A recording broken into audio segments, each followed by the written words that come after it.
Hey guys, Geek Fandom here with another review. Today's review is Beta Ray Bill by XM Studios. This thing's an absolute beast. In this configuration, it stands about 26 inches tall and is about 27 inches wide from the tip of his hand to the tip of the cape. As you can see, the diameter of this platform is about 18 inches, and this statue takes up pretty much the entire width of it. The first thing I absolutely love about this is the base. On the TV show, Rich happened to mention that he's getting tired of seeing bases all in rock formations, which I agree. Everything is rock, street, it all seems to be the same thing. Even though technically this is a form of rock, but it's incredible. I'm ashamed to say I don't know which character this actually is. I believe it's either going to be some kind of fire giant or a lava golem, considering that Beta Ray and Thor had a fight in a lava realm. On the base you can see there's great detail.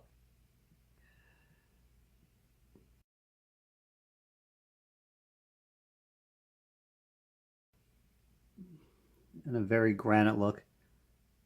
The base itself is also really heavy. I would assume it was about maybe 20-25 pounds. Besides the eyes, you could also see inside there's a tongue in there, the face.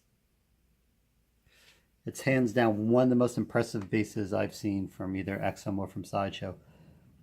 Finally, not just standing on the middle of a road or a mountaintop, we have something different. The other thing I like about the base is actually Beta Ray's stance on it, where he takes up pretty much the entire width of the base. He's not just standing on a portion of it, or it looks like it's too tiny underneath his feet. It's actually very proportioned for him, so it looks really well. The paint application, the paint colors on this thing is fantastic. I love the flesh tones. They look extremely realistic. Even though Beta Ray is an alien, he has human flesh tones.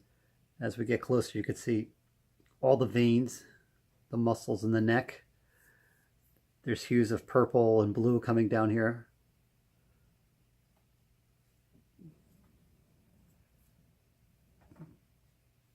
The brow in his face, all the veins, the lines running down. Just very extreme detail, every single thing. The tongue has a high gloss, almost a shellac look to it.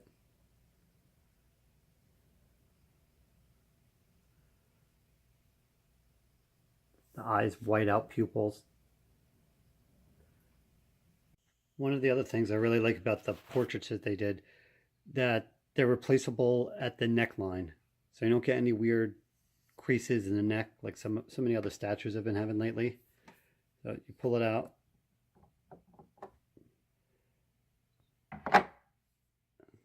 The entire neckline goes in. It looks very clean, and the outfit covers any seam that you would see. It's one of the best jobs for a swappable portrait. As you move over to the armor, it looks like a silver or brushed aluminum. Nice color. It looks very much like actual metal. This is all sculpted, but it does look like steel.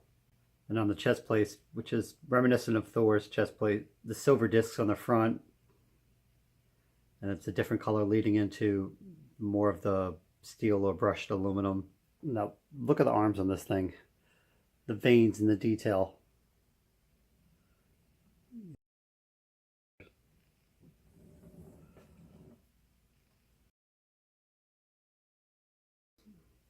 And the tricep, his tricep has a tricep. I actually measured his arms and they were 7 inches. And then I measured the waist, it was 10 inches. And then the legs were about 9 inches each.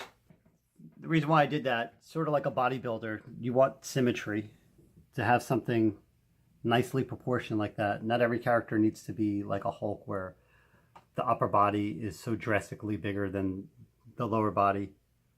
So they did a really good job by keeping everything pretty proportioned.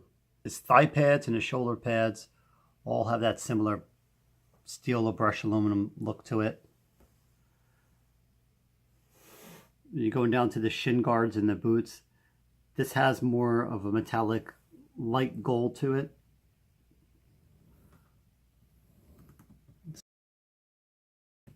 definitely distinguishable from the other colors. You can see his belt, very nice shiny gold, black etching details all around it, gives it nice depth to it. And the underguard of his rib plate, which whether that's his shirt or a guard on the side, it's also a different color, which is a black, and it's a high gloss to it.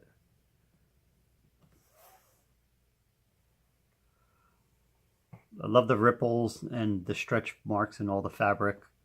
It shows movement. It looks like he's wearing a uniform as opposed to just it painted on his actual body. His hands, you have the white gloves, but you could actually see the bones underneath it and the knuckle joints going to the fingers. The little ripples in the gloves to demonstrate that it's actually fabric. Bend in each finger segment. Nice detail.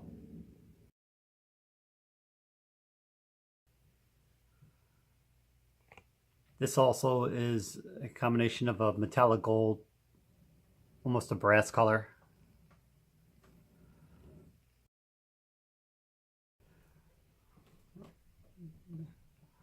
On the axe side, it has a silver finish to it. The feather wings for the helmet, they're actually removable, magnetic. You get 2 sets of these because there are 2 portraits, so you don't have to keep swapping out. And they have a little bit of play, so if you're running out of room, in my case, it actually made all the difference in the world. It was almost a ½ inch difference. You could just kind of angle them up and angle them down just a little bit. The cape is a nice molded resin with a lot of dark shadowing in it. Gives it a nice look of movement. It's very light in itself, and it has 2 pin sets that go into the shoulder, so it holds in pretty stable. Now this piece comes with 2 switch out left arms and 2 switch out right arms, as well as 2 portraits. So in this configuration, I think this piece is as close as perfect to be. The colors are great. The dynamic pose is fantastic. It's very sturdy, very solid, well built, proportionally nice. It takes up a little too much of a footprint with the height of 26 and the width of being almost 27 inches. It's in this alternate configuration where I have most of the problems with this piece. Start off when we take off the portrait. It's probably the strongest magnet I've seen on any statue. Strong enough that when I put this one in, it wound up chipping off a piece of the bottom. It's not just a little flake, it's actually a good sized chip that would need to be covered and repainted. You just feel in here how hard that goes down. It's extremely strong. You can catch your finger, or in my case, because it's chipped. Thankfully, you won't be able to see it much, but I know it's there and it's going to bother me. You also get 2 sets of the wings, so you don't have to keep swapping them out. You could have each portrait have its own on. Beta Ray's an alien, but he has that prehistoric dinosaur look to him too. Line in the back of the neck, even the folds and the creases. They just put so much detail in their paint jobs. The left arm removes, and instead of using magnets, they have pins on this one.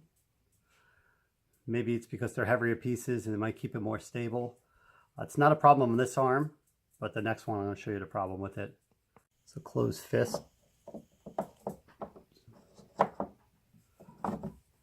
And it fits in well. Doesn't have that magnetic click to it, but it fits in really well. So the next piece is the arm. For the right arm in the alternate configuration, it's 2 pieces. It's actually the shoulder and elbow joint, and then the hand with Stormbreaker will go into it. The problem with this one is, for some reason, this was extremely difficult to get in and out. In my unboxing, I have it time elapsed, but it probably took me like 5 to 10 minutes. Using pressure, wiggling it back and forth, I felt like it was going to break it sometimes. I was trying to be really careful. So I would try to do this in real time, but odds are it's going to take me 5 minutes to get one out and get in. So I'll time it and let you guys know. Okay, so I got the other piece out and then put the swappable part in. It probably only took me a minute to actually do it, so maybe it did loosen up over time sitting here. The other arm was easily removed. This one still has a little bit of trouble getting in because it's just such a weird angle and it does tend to hit the cape a little bit.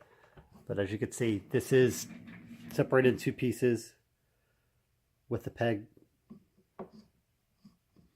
And this goes in, you can line it up. This goes in rather well, usually not a problem. This going in the shoulder. And when I first had it in, especially during the unboxing, there was a lot of separation in the shoulder gap here, and I had to really work it in. And this is as good as it looks like it is because you can see the groove in his uniform. Looks like the arm is coming out of it as opposed to having a big space in it. So that's as good as that's going to get. The alternate configuration and a completely different look to it. It also drastically changes the footprint of it. So instead of being 26 inches height, he now stands about 28 inches. But instead of that 27 inches in width, that's cut down to about 22. For me, the only problem I have with this configuration, it winds up being too tall. You know, when I look ahead of the pieces I'm going to order, especially from XM, because everything's in centimeters, I sit there and I calculate what it's going to fit for my shelves, and it showed that max height was 26 inches, which it was for the other configuration. When you get a statue of this size, usually you have an idea of a place you're going to put it, and then when it fits, you're happy. But if you have these switch out pieces that change the width, length, height so dramatically that it makes it unusable for you, it's pretty much a waste to get those additional pieces. These pieces here will definitely make you have to adjust where and how you display him. So those are the different configurations you have with this piece, which will take us now to our ratings. And first up is value. Value for this piece is fantastic. You get two swap out portraits, two left arms and two right arms. Depending on where you are and how much you could find it for, this piece usually will probably run you around $1,200. And I've seen some people sell it for as little as $1,000, which includes shipping, which is crazy. It's an edition size of only 600, so hopefully it'll hold its value well. Only time will tell, but it's a fantastic piece. They hit this one out of the park with it. I love it.